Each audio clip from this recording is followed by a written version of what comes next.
하나님 말씀 사무엘상 4장 1절에서 11절까지의 말씀입니다. 사무엘상 4장 1절에서 11절입니다. 사무엘상 4장 1절입니다. 사무엘의 말이 온 이스라엘에 전파되니라. 이스라엘은 나가서 블레셋 사람들과 싸우려고 에베네셀 곁에 진치고 블레셋 사람들은 아벡에 진쳤더니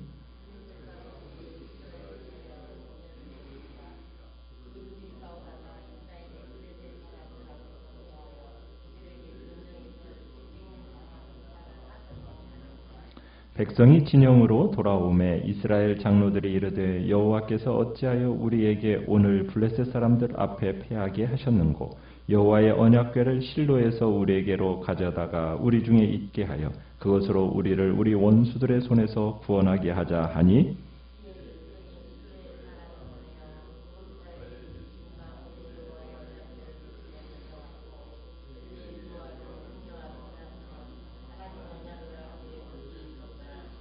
여호와의 언약궤가 진영에 들어올 때 온 이스라엘이 큰 소리로 외치매 땅이 울린지라.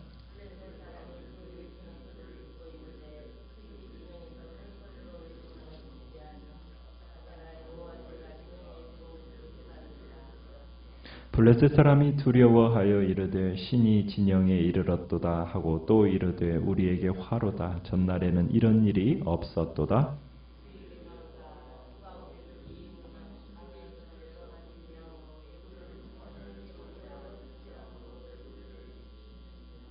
너희 블레셋 사람들아 강하게 되며 대장부가 되라. 너희가 히브리 사람의 종이 되기를 그들이 너희의 종이 되었던 것 같이 되지 말고 대장부 같이 되어 싸우라 하고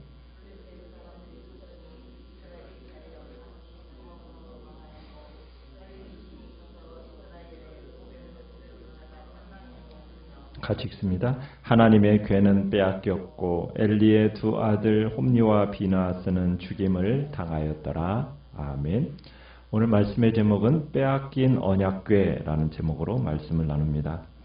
1절 처음 시작이 사무엘의 말이 이제는 온 이스라엘에 전파되어서 영향력을 미쳤다라고 시작이 되어집니다. 그러니까 사무엘은 이제 온 이스라엘을 영적으로 영향력을 인도하는 국민 예언자요, 국민 설교자로 등극을 하게 된 겁니다. 사무엘이 민족의 지도자로 부상할 무렵이었어요. 그 무렵에 이스라엘 지파들이 이제 블레셋 족속과 블레셋 족속의 침략을 받게 됩니다. 그래서 이제 이스라엘이 진을 치게 되는데 1절에 보면 이스라엘은 어디에 진을 쳤다고 얘기합니까? 에벤네셀 곁에 진치고 블레셋 사람들은 아벡에 진을 쳤다 이렇게 얘기하고 있습니다.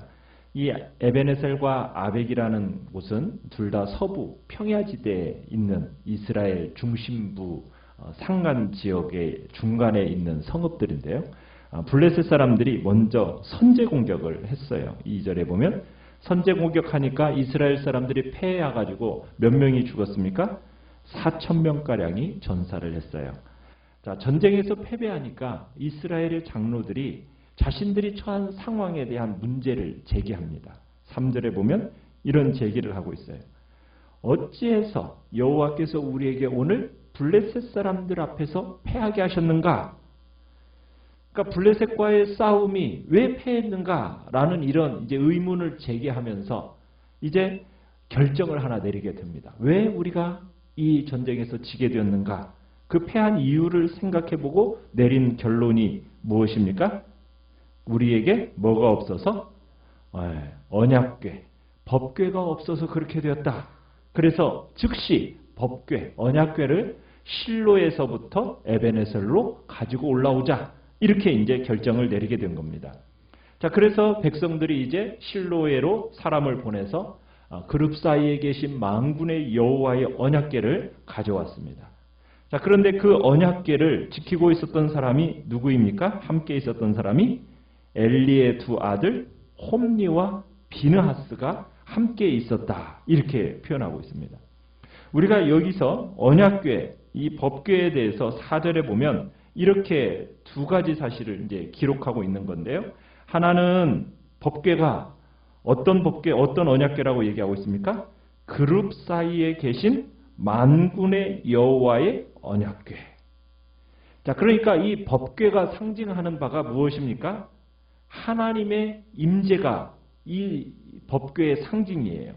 그러니까 이 전쟁에서 하나님이 우리와 함께 하신다라는 것을 의심할 여지 없이 보여주고 있는 겁니다. 이들과 함께 하시는 하나님이 어떤 하나님이라고요? 만군의 여호와다. 이런 표현을 쓰고 있어요. 여러분, 만군의 여호와라는 표현이 무슨 뜻이에요? 만군을 다스리시는 군사적인 하나님이라는 의미입니다. 그러니까 전쟁의 능력이 이 만군의 하나님이라는 표현에 잘 나타나고 있는 거예요. 자, 이런 군사적인 능력을 갖추신 하나님이 우리와 함께 하시니 그 하나님이 마음만 먹으면 이 전쟁은 누구의 승리로 끝날 것이 확실합니까? 이스라엘의 승리로 끝날 것이 확실시 되어집니다. 그런데 두 번째 문제가 이 사실을 복잡하게 만들고 있어요. 왜냐하면 이 언약궤가 누구와 함께하고 있다는 거예요. 4절에 보니까 엘리의 두 아들 홈니와 비느하스와가 여호와의 법궤와 함께 실로에서 왔다. 이 사실이 복잡하게 만듭니다. 자, 우리가 지금 2장, 3장에 걸쳐서 보아왔던 예언의 내용이 있습니다. 그 예언의 내용은 무슨 내용이었어요? 홈니와 비느하스에 대한 어떤 내용이었습니까? 그 틀에 비참한 종말이 예견되어져 있어요. 자, 그런데 지금 그 언약궤와 홈니와 비느하스가 함께 있다라는 이 사실이 지금 이 문제를 복잡하게 만든 겁니다. 자, 어쨌든 이 언약궤가, 여호와의 언약궤가 이스라엘 진영에 들어오게 됩니다. 5절에 보니까 이 여호와의 언약궤가 들어오니까 온 이스라엘이 어떻게 했어요? 땅이 울릴 정도로 큰 환호성을 질렀습니다. 자, 이 환호성 소리와 함께 블레셋 사람들이 이웃치는 소리를 듣고서는 깨닫게 됐어요. 6절에 보니까 블레셋 사람들이 뭘 깨달았어요? 아, 여호와의 궤가 이 히브리 진영, 이스라엘 진영에 들어왔구나. 이 사실을 깨닫게 된 겁니다. 자, 이 상황에 대해서 블레셋 사람들이 두 가지 반응을 보이고 있어요. 7절에 보면은 블레셋 사람의 첫 번째 반응은 무슨 반응입니까? 두려움의 반응입니다. 두려움의 반응. 이 블레셋 사람들이 안 거예요. 뭘 알았어요? 여호와라는 신이 어떤 신인지에 대해서 안 겁니다. 광야에서 여러 재앙으로 애굽을 친 이스라엘의 신, 그 신의 전쟁의 명성에 대해서 블레셋 사람도 알고서는 주눅이 든 겁니다. 그래서 8절에 그런 표현을 쓰고 있어요. 우리에게 화로다. 누가 우리를 이 능한 신들의 손에서 건지리요. 그들은 광야에서 여러 가지 재앙으로 애굽인을 친 신들이다 하면서 블레셋 사람들이 아니 정말 놀라운 출애굽의 구원사를 알고 있다라는 겁니다. 여호와가 얼마나 강한 신인지를 인정하고 있는 거예요. 애굽을 각종 재앙으로 정말 치명적으로 토벌하신 여호와의 그 군사적인 명성을 잘 알고 있었던 겁니다. 그래서 이 블레셋 사람들이 두려움이 반응을 첫 번째 보였어요. 그런데 이 위기 상황에서 또 다른 반전을 모색하고 있죠. 두 번째 반응이 무엇입니까? 9절에 보니까 두 번째 반응은 두려움과 의기소침을 정반대의 반응입니다. 뭐라고요? 블레셋 사람들이 이스라엘의 그 역사적인 일화를 인증해가면서 스스로에게 용기와 믿음을 이제 고취시키는 겁니다. 뭐라고 고취시키고 있습니까? 9절에 보니까 너희 블레셋 사람들아 강하게 되며 대장부가 되어라. 너희가 히브리 사람의 종이 되기를 그들이 너희의 종이 되었던 것 같이 되지 말고 대장부 같이 되어 싸워라. 여기서 지금 언뜻 들으면은 너희가 히브리 사람의 종이 되기를 이라는 말이 마치 블레셋이 한때 히브리 사람의 종이 되었던 것처럼 이렇게 말처럼 들리는데 그게 아니라 블레셋이 당할 미래를 가정한 표현입니다. 이번 싸움에서 지면 우리 히브리 사람이 우리에게 종이 되었던 것처럼 우리가 그들의 종으로 전락할 것이다. 이 말을 하고 있는 거예요. 그래서 지금 이스라엘의 블레셋의 종되었던 이 이스라엘의 과거사를 다시 한번 회고하면서 대장부처럼 우리 이스라엘에 맞서 싸우자 독려하고 있습니다. 그러니까 이 블레셋 지도자들이 그 비상한 믿음과 투지가 이 두려움, 낙담, 패배의식에 사로잡혀 있던 전의 상실 가운데 있던 그 붕괴 직전에 있던 블레셋의 진영을 일거에 소생을 시켰어요. 그래가지고 이제 블레셋 사람들이 용력을 다해서 이제 이스라엘과 다시 한번 싸웠어요. 어떻게 되었습니까? 결과는 이스라엘 사람들이 10절에 보니까 패하했어요. 각기 장막으로 도망가고 이스라엘 몇 명이 죽었습니까? 보병 3만 명이 엎드러져 죽었습니다. 수치스러운 패배를 당했습니다. 자, 타락한 제사장인 이 홈리와 비느하스, 언약궤로 선두에서 인도하던 부대와 아마 함께 나아갔을 텐데 어떻게 됐어요? 무기력하게 무너졌고, 하나님의 궤는 어떻게 됐습니까? 블레셋 사람들에게 빼앗겼고, 엘리의 두 아들 홈리와 비느하스는 죽임을 당했어요. 우리가 앞에서 하나님의 선지자가, 이름 모를 하나님의 선지자가 나와서 또 사무엘을 통해서 이미 예언되어졌던, 선고되어졌던 그 엘리 가문에 대한 심판이 성취되기 시작한 겁니다. 참 홈리와 비느하스는 자신들이 마치 모세라도 되는 듯이 하나님의 언약궤를 진중에 모시고 전쟁을 했던 거죠. 결과는 대패였습니다. 여러분, 하나님의 언약궤를 가지고 왔어요. 그럼에도 불구하고 이스라엘 백성이 블레셋과의 전투에서 패하였습니다. 여러분, 이유는 뭡니까? 언약궤를 실로에서 가지고 온 이유가 뭐예요? 미신적인 논리입니다. 하나님의 법궤가, 언약궤가 전쟁터로 오기만 하면 자동적으로 승리할 거라고 생각하고 있는 것이 이스라엘 백성들의 생각이었던 거예요. 마치 이 언약궤를 뭐처럼 여기는 겁니까? 애군을 메우는 어떤 부적처럼 그렇게 간주하고 있는 거예요. 거룩하신 하나님을 만홀히 여기고 있는 거죠. 여러분, 거룩하신 하나님은 인간의 소용, 인간의 필요에 따라서 운반되거나 동원되는 여러분 그런 실용적인 도구나 수단이 아닙니다. 그런데 이스라엘 백성들이 그런 자기 필요에 따라서 사용되어질 수 있는 도구로 지금 언약궤를 간주하고 있었다라는 거예요. 언약궤라는 것이 어떤 전쟁 승리를 위한 기계적인 어떤 보장되는 실용적인 도구냐? 아니라는 거예요. 하나님의 언약궤가 뭡니까? 거룩하신 하나님, 그 하나님의 임재의 상징이요, 그분이 통치하신다라는 것을 보여주고 있는 통치 보좌가 언약궤입니다. 하나님의 통치 보좌라는 건 뭐예요?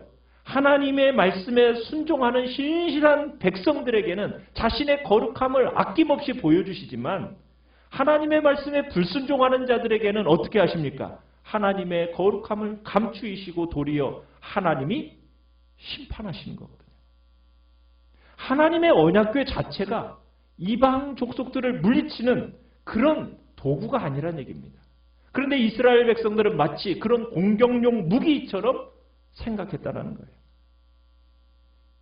이스라엘 백성들이 여호수아가 언약궤를 앞세워서 전쟁했을 때 늘 승리가 있었잖아요. 그것이 마치 그들에게 승리를 마치 보장해주는 어떤 도구인 양 생각하고 그들은 언약궤를 가져온 거예요. 그러나 그 언약궤를 모시고 다녔던 모세나 여러분 여호수아 같은 경우에는 늘 순종이 담보가 되었어요. 이스라엘의 진을 항상 늘 거룩하고 정결하게 유지해야만 했다는 얘기예요. 그럴 때 하나님의 거룩하심이 그곳에 항상 함께 있었던 거고 그 여호와 하나님께서 이스라엘을 구원하시고 적군을 이스라엘에게 넘기지 아니하시고 승리케 하셨던 거죠. 그러나 그 진영이 불결함 가운데 있게 되면 하나님은 어떻게 하신다고 말씀하십니까? 떠나신다고 그랬어요. 떠나신다고. 자, 그런데 이 홈리와 비느하스는 어떤 자들이었던가요? 하나님의 그 진을, 이스라엘의 진을 불결케 만든 장본인이었다는 얘기입니다.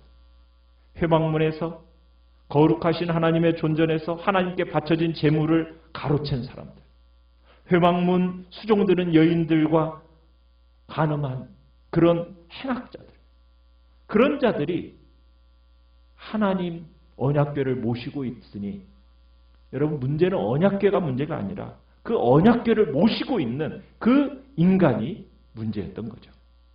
그러니 하나님 거룩하신 하나님이 1차적인 공격 대상이 블레셋이 아니었던 거예요.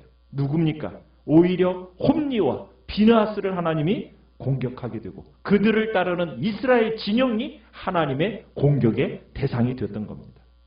그래서 결국 하나님의 언약궤를 모시고 있었던 홈리와 비느하스로 그를 따르고 있던 이스라엘이 대패하게 된 거죠.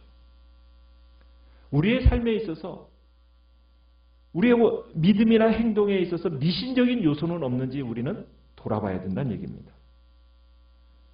우리의 필요에 의해서 우리 마음대로 하나님을 움직이려는 시도가 혹여나 없었는지를 돌아봐야 된다는 얘기입니다.